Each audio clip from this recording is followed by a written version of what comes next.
The hum of the oxygen machine was the only sound that kept my house alive. It wasn't loud, but it was steady, like a heartbeat keeping time with my daughter's fragile breaths. I remember that night vividly. The living room glowed faintly from the machine's green light, and outside, the world was wrapped in silence. Then, without warning, that light blinked once, then died. The air monitor beeped, a flat, desperate tone. My heart dropped. I rushed to the outlet. Nothing. The entire house was dark. My daughter's small chest started to move faster, her breaths short, shallow, panicked. The machine gasped once more before going completely silent. I grabbed my phone, no signal. The house phone dead. I tore open the window, shouting for help, but the street was still. Just across the lawn, Karen's porch light was shining bright. Her house had power. Mine didn't. I could see her silhouette standing there, arms crossed, as if she was waiting for me to realize what had just happened. My hands trembled as I fumbled for the backup tank, praying the valve would hold long enough. My daughter's eyes met mine, trusting, afraid, helpless. That night wasn't about HOA rules or property lines. It was about a mother trying to keep her child alive while someone decided that paperwork mattered more than humanity. If you were in my place right now, what would you do? And before we go on, tell me, where are you watching from? Which city, which state? Drop it in the comments. And if this story touches your heart, share it. Because what happened next could happen to any parent anywhere. We moved into Willow Creek just 6 months before everything fell apart. It was one of those picture-perfect suburban neighborhoods, freshly painted mailboxes, trimmed hedges, and people who waved but never really looked you in the eye. After years of renting apartments near the hospital, I thought this quiet little cul-de-sac would finally give my daughter some peace. Her name's Emily. She's 8, with eyes the color of warm honey and a laugh that can light up a room. She was born with severe asthma and a rare lung condition. The oxygen machine isn't optional, it's her lifeline. At first, everything felt fine.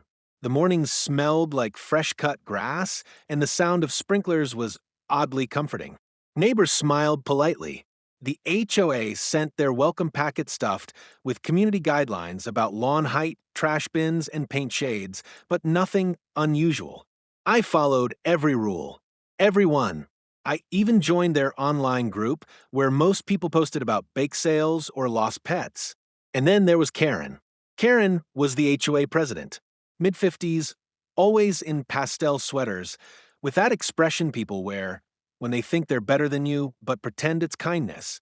She lived across the street and noticed everything, especially us. The first time she approached me, she wasn't even rude.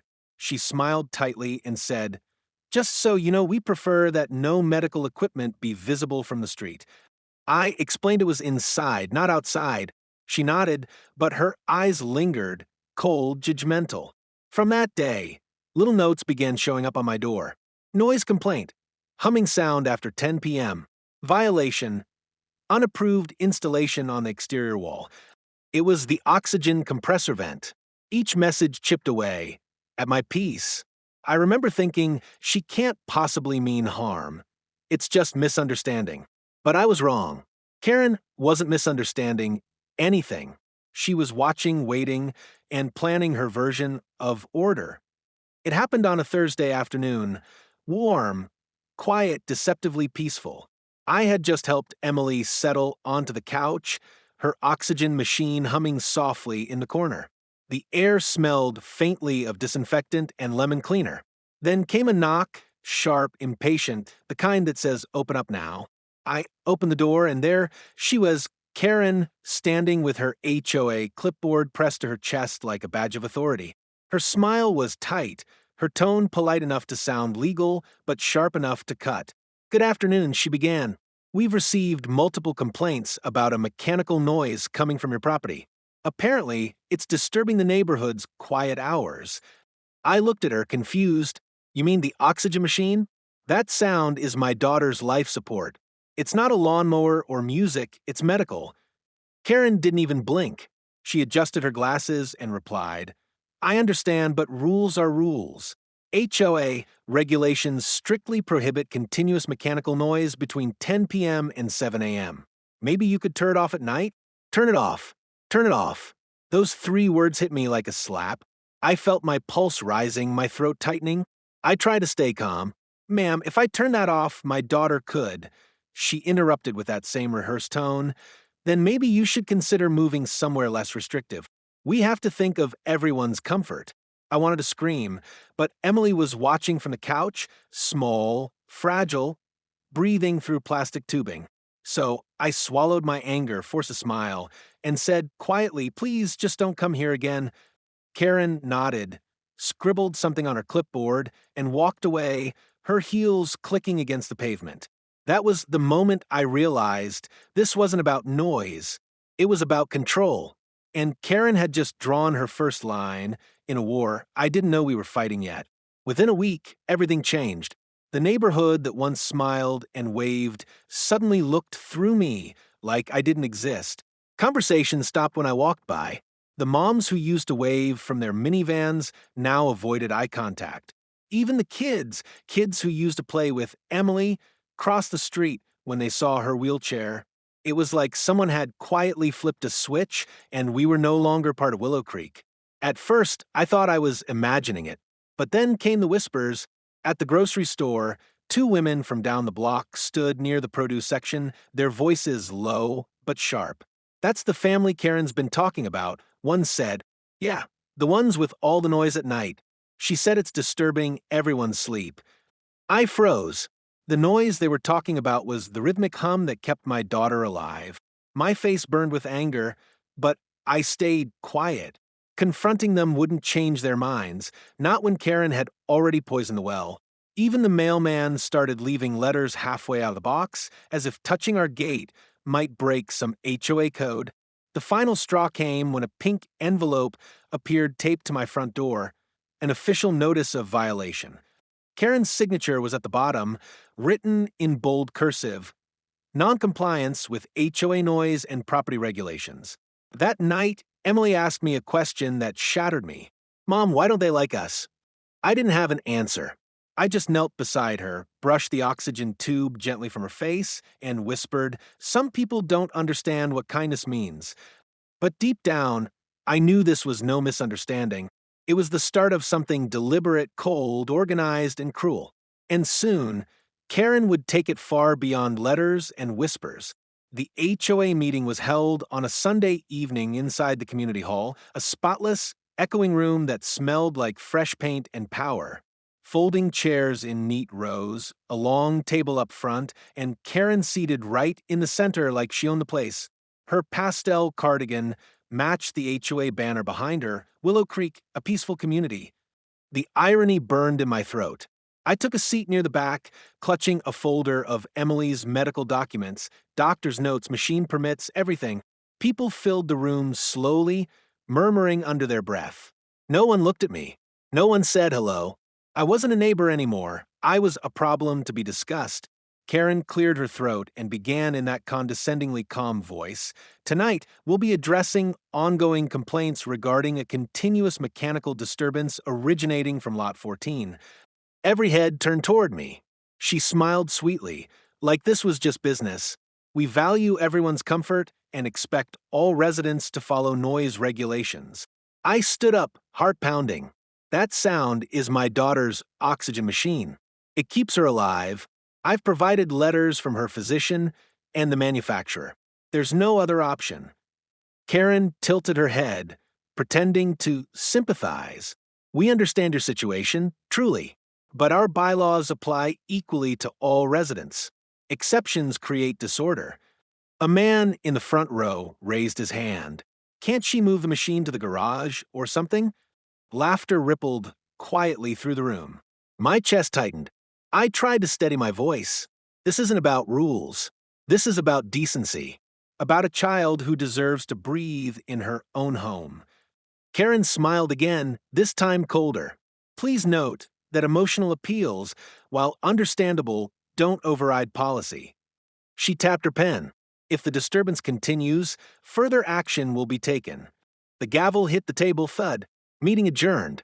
I stood there frozen, the sound echoing in my ears like a warning shot. That night, as I carried Emily to bed, I saw a faint orange tag hanging from our front power meter, a notice from the HOA's maintenance division. It said, "Scheduled inspection pending."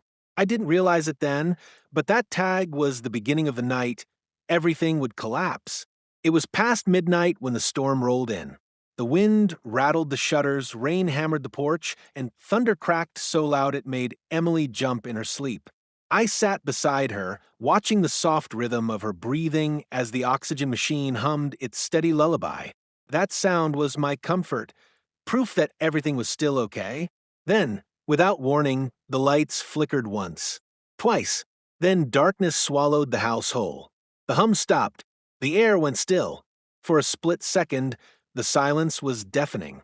"Mom," Emily's voice trembled in the dark.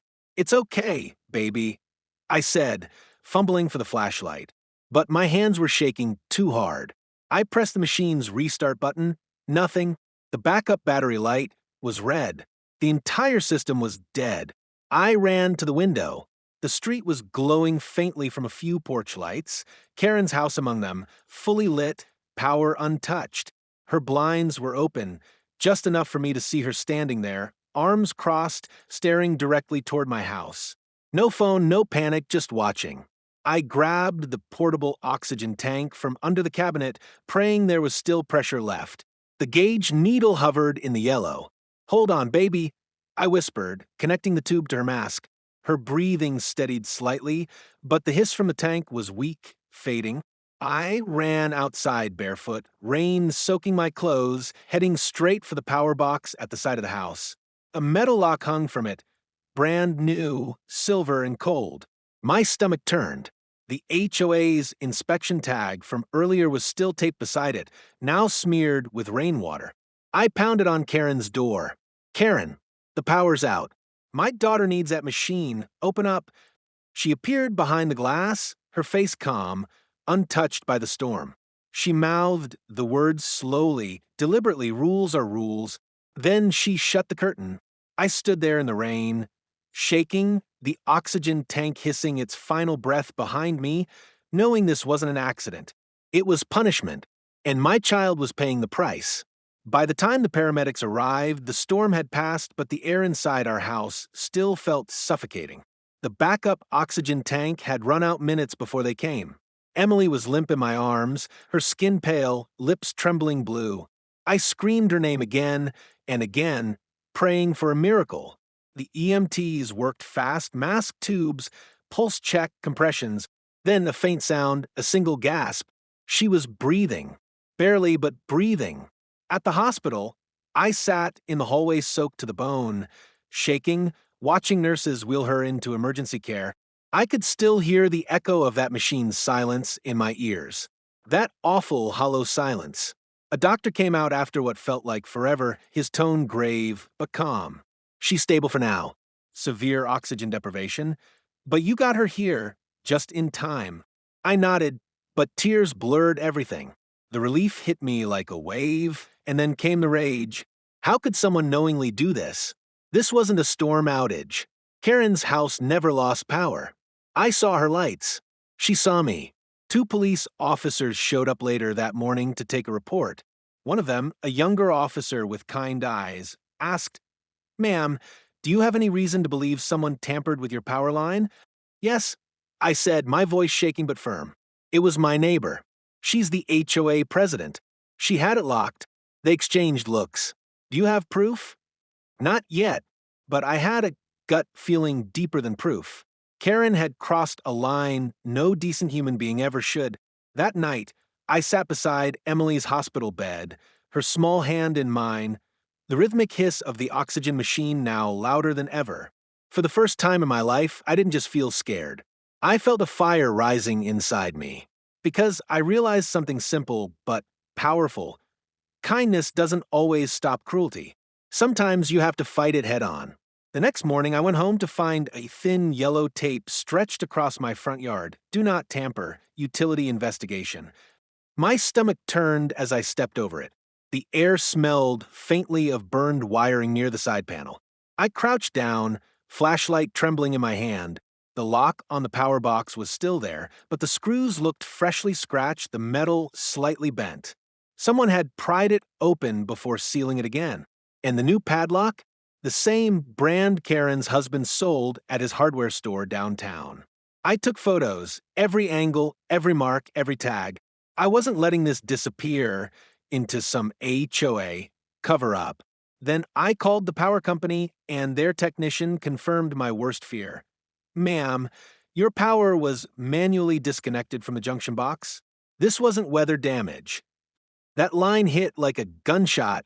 I filed a report that same day, attaching my photos, the medical documents, and copies of every HOA notice Karen had left. The officer who took my statement shook his head. She cut power to a medical device?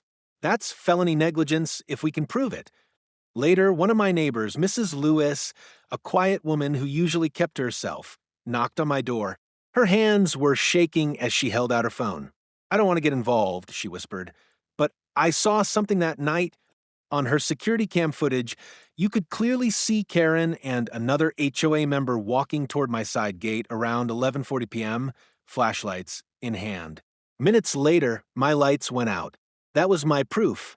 I handed it all to the detective assigned to the case. He looked up after reviewing the clip and said, "We'll handle this from here." As he left, I glanced across the street. Karen stood on her porch, coffee in hand, acting like nothing had happened. But I could see it in her eyes. She knew I wasn't afraid anymore. Because now, it wasn't just my daughter's life she'd tried to control. It was her own reputation I was about to destroy, one truth at a time. 2 days later, I saw her in her garden, pruning her roses like she hadn't just almost killed a child. The sight made my blood boil. I walked across the street, my phone in one hand, recording, and every ounce of fear I'd once had replaced by steady, controlled rage.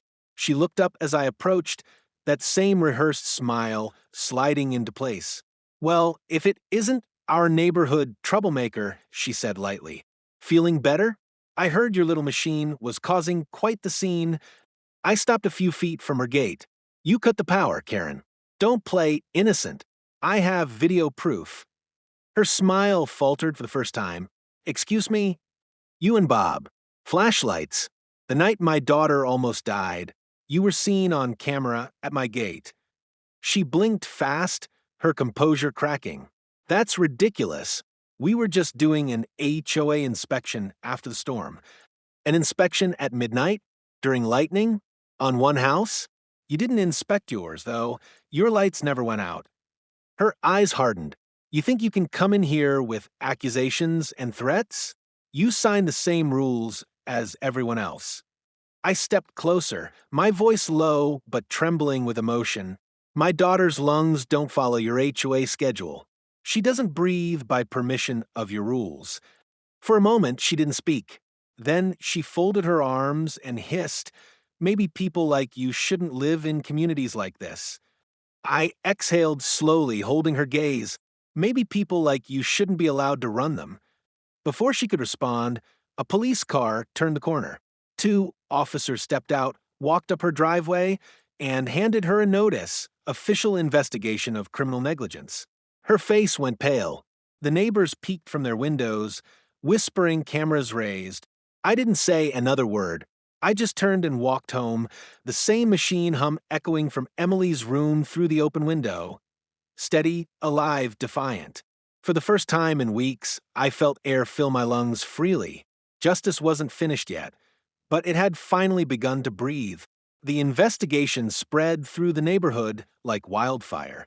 By the next morning, the same people who once crossed the street to avoid me were whispering in their driveways, pretending not to stare as police cruisers idled outside Karen's home. The HOA president, the woman who preached order and respect, was now at the center of a criminal inquiry. And this time, there was no clipping her way out of it. Reporters showed up 2 days later. The story hit local news. Disabled child nearly suffocates after HOA president cuts power. The image of Karen being escorted from her porch, still in her pink sweater and pearls, made every headline. Her once perfect suburban mask was gone. replaced by a cold, frightened woman realizing that the rules she worshipped couldn't save her now. The city's attorney pressed charges for willful negligence and interference with medical equipment, both serious offenses. The HOA board scrambled to distance themselves, releasing a statement calling her actions unauthorized and deplorable. Neighbors who'd stayed silent started coming forward with their own stories: fines, threats, harassment. One man even admitted she forced him to repaint his house 3 times in a single summer. When I walked outside that evening, a few people actually stopped me. "We're so sorry," one of them said softly. Another whispered, "We should have spoken up." I didn't answer. I just nodded. Because I didn't want apologies, I wanted change. Later that night, I stood by Emily's bed, watching her sleep peacefully, the oxygen machine humming again like a heartbeat. I realized justice wasn't about revenge, it was about making sure no one else would ever suffer what we did. And for the first time since we moved to Willow Creek, I felt something I hadn't in months: safety. Not because the danger was gone, but because the truth was finally louder than the rules. Weeks passed, and the rhythm of our home slowly returned to normal. The sound of the oxygen machine no longer made me anxious. It comforted me. It meant life. It meant Emily was okay. The sun came through the living room window again, warm and calm, and for the first time in months, I didn't flinch at the sound of footsteps outside. The HOA board sent a formal letter apologizing for the misconduct of a former member, offering to cover hospital bills and install an emergency power backup. I didn't care about the money. What I wanted was acknowledgement that what happened was wrong. And, in a way, I finally got that. Karen was removed from the HOA and later found guilty of criminal negligence. The judge's words still echo in my mind: rules do not override humanity. She received community service, fines, and a ban from holding any neighborhood office again. Watching her stand there in court, pale and silent, I didn't feel triumph. I felt closure. Neighbors started visiting again. Some brought food, others just came to talk. A few even asked if they could meet Emily. The same people who once whispered about us were now checking in, asking what they could do to help. The change wasn't instant, but it was real. That night, as I tucked Emily in, she looked up and asked, "Mom, are we safe now?" I smiled and brushed a strand of hair from her forehead. "Yes, sweetheart, we're safe now, and we're not alone anymore." Because this wasn't just about one cruel neighbor or a broken rule, it was about standing up for compassion when the world forgets it. And if this story reaches even one person who chooses kindness over control, then everything we went through will mean something. If you've stayed with me until now, thank you. You're not just a viewer, you're part of this story. What happened in Willow Creek wasn't just about an HOA rule gone wrong. It was about what happens when empathy loses to ego, when people forget that behind every house and every fence, there are lives that depend on a little compassion. My daughter survived because of quick action, faith, and the few people who finally decided to stand up. But not everyone is that lucky. So, I want to ask you something. If you were in my shoes that night, what would you have done? Would you have stayed calm? Would you have fought back sooner? I truly want to know. Tell me in the comments below. And while you're there, tell me where you're watching from: your city, your state, maybe even your country. I love seeing how far these stories reach, how people everywhere come together to support what's right. If this story moved you, please hit that subscribe button, leave a like, and share this video with someone who believes that kindness still matters. Let's build a community here, one that doesn't just watch stories but learns from them. Because at the end of the day, we're all someone's neighbor. And sometimes being a good neighbor isn't about following rules, it's about knowing when to break them for the sake of what's right. Stay kind, stay strong, and thank you for being part of this journey.